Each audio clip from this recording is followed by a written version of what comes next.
Hi, I'm Mark. And I'm Valerie, and we're at my home. So today we're going to take a first look at the Twinkly Squares. And Twinkly sent us these for the review. So these are really neat. You can put up these LED panels and then you can make them in patterns or shapes or colors or different artwork with the Twinkly app. That's pretty cool. And then if you look at the back, there's a bunch of interconnects. And in the box is a whole bunch of these little interconnect things to snap them together. And what's the other thing here they have? What do they have? Oh, 6 of the cables to hook them up Cables. So this is a kit. It comes with one main panel and then 5 additional panels that you hook up to it.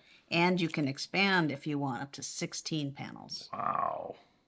And comes with a power supply. So it's a 3 amp USB-C power supply. So it's kind of nice, the USB-C. So it hooks it up with a modern interconnect. Oh, and it has the plug like this. I didn't notice that.